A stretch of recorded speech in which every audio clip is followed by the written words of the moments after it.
Today we have a special opportunity to take a look at how bamboo noodles are made. Bamboo noodles are an iconic noodle in Hong Kong, and it's rare that it's still made by the original bamboo pole. It's a little bit of a dying art. So in here is Lau Sam Gei's production kitchen, where chef makes bamboo noodles fresh every single day. Hello, Lovan. First thing is the dough, and it starts with the eggs. Look at this blue egg.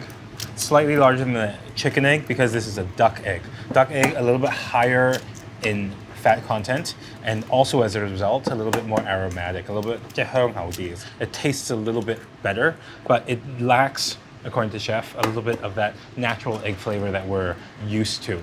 The ratio of chicken eggs to duck eggs, about 30 chicken eggs, 90 duck eggs per batch, 1-3. The most amazing thing about this noodle is that there is no water added.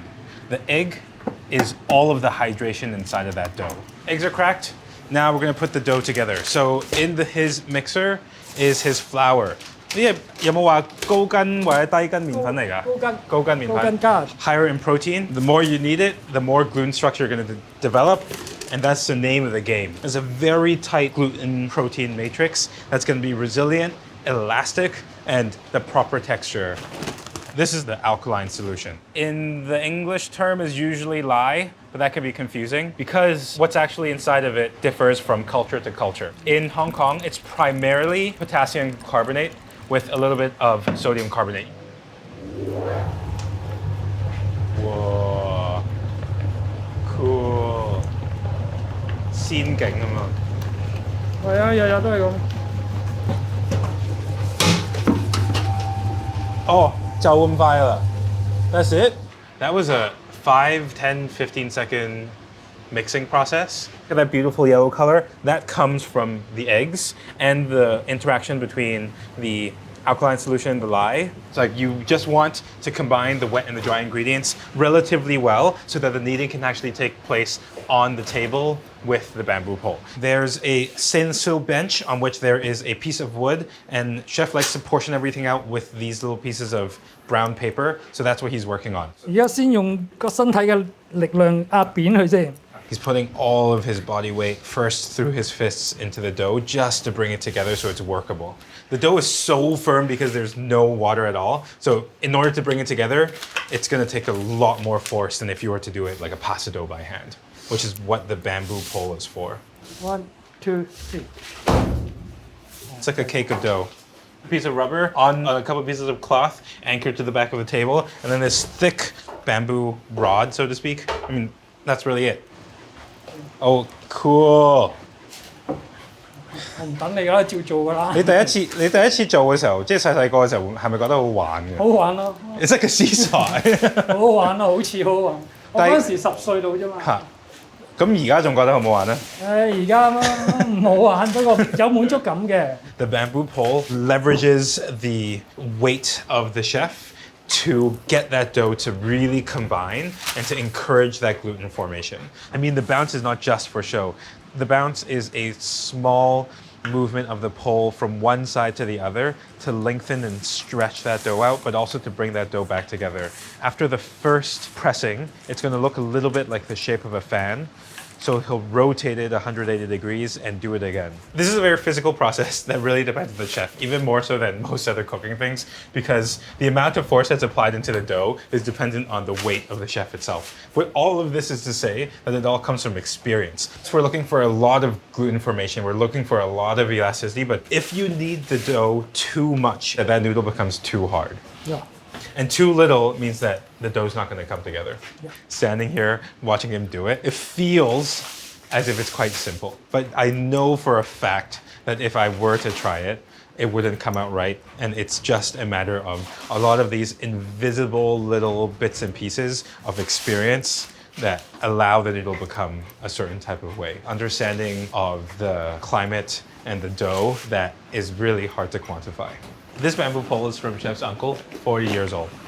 This one here, 10 plus. To prevent it from cracking, after each session, he'll put a little bit of water on it just to rub it down, hydrate it just very slightly, and this becomes a lifelong bamboo pole.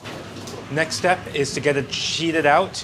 Sheeting also helps knead and combine it a little bit as well, but you had to get it incorporated in the first place, which is why the bamboo pole was so important. thinner and thinner and thinner rollers, and at the end, just a little dusting of flour. Then it gets rolled up quite neatly. After that, this coil gets put in front of the cutter and it gets rest here for another at least 5 minutes because it's been going through a lot of kneading through these 4 machines. That is a collection of one very, very, very long noodle. And so he's gonna tear it up by hand and place it inside of that tray. The chef says you want to see a bit of elasticity, but you want it to snap, because if it doesn't snap, it means that you wouldn't be able to bite through it. So chef needs to finish the noodles, but this emergency batch of noodles is going to the restaurant, so let's head back over there and try to get some food. Welcome to their second location. Time to order. Wonton mean, Wonton. Very few dishes in Hong Kong are more iconic or more emblematic of Hong Kong than the wonton noodle. This is a 3rd generation shop. Lao Samge started off with the chef's grandfather, came down from Guangzhou, originally started as a cart that becomes a Dai Pai Dong, an outside street stall, that finally becomes a storefront around the corner on Fok Wen Gai in 1992. The wonton noodle is 3 components. First, the wontons, dumplings wrapped with shrimp and pork. The wonton wrapper traditionally is made from the exact same dough as the noodles themselves. So stores who make bamboo noodles from scratch also have the same dough ready to make wontons. The second component is the bamboo noodle itself. Noodles go into the hot water. She's constantly agitating with chopsticks, trying to loosen it up as quickly as possible.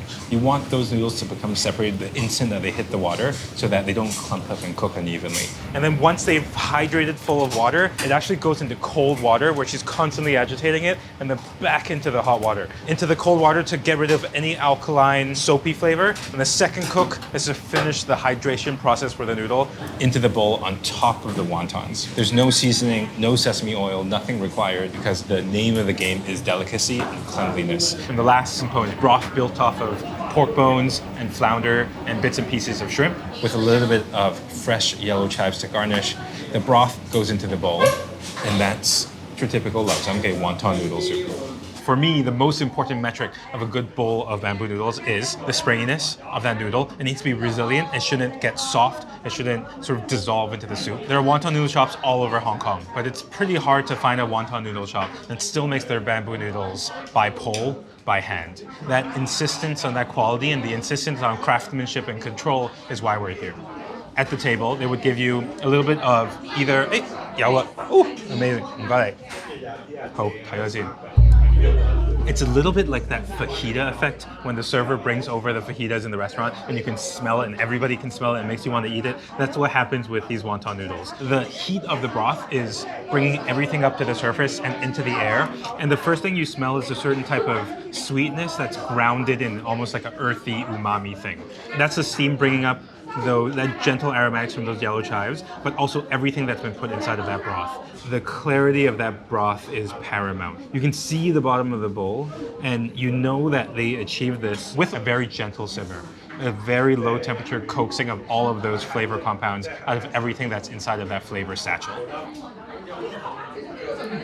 Sorry, I took a spoon before I was going to tell you, but it is just so enticing. So ridiculous, so good. The bamboo noodles have to be on top because you don't want them to soak up too much broth. If you ever get wonton noodles with wontons served on the top, you know that that shop isn't serious. You know that they're not highlighting the technique of the noodles themselves. We see that bounce, see that noodle? You want this to be elastic and resilient, not hard. If it's hard, it means it's brittle, which means that it's been dried. This is fresh every day. Okay, about time. 講夠，口水多過茶。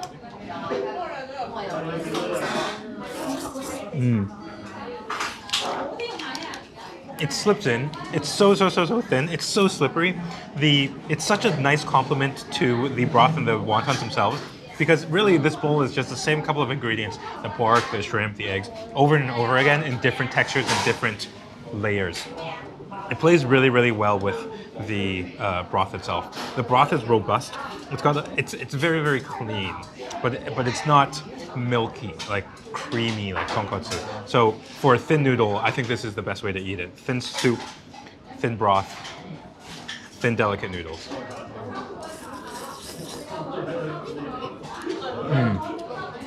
The Hong Kong style wonton is bigger with a little bit more filling, oftentimes at least one whole shrimp.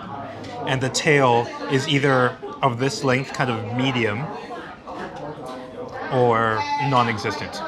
A whole piece of shrimp, a little bit of fattiness from the pork to counter the natural sweetness of the shrimp. Yummy. The wonton wrapper is so silky smooth that counteracts the bite of the noodle itself. It's kind of like a bit of a contrast.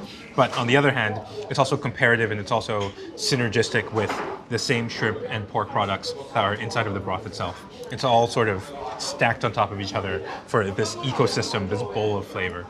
When I was young, eating at Hong Kong noodle shops, I always preferred the more robust flavors, the beef briskets and the softer things, the velvety sort of like rice noodles. But as I'm growing up, I've come to appreciate the delicacy and the cleanliness of something like a wonton noodle. Those thinner noodles just really carry what is so incredible and difficult to pin down about Cantonese cooking. It's taken us long enough to cover the bamboo noodles. Everybody who comes to Hong Kong looks for that perfect bowl of bamboo or wonton noodles. And it was great to see the process because I know that this is a bit of a dying art. Only 2 or 3 places are still doing this. If you're looking for that Hong Kong take on the bamboo noodle, that spring, that chew, that elasticity, that flavor, this is the place to be.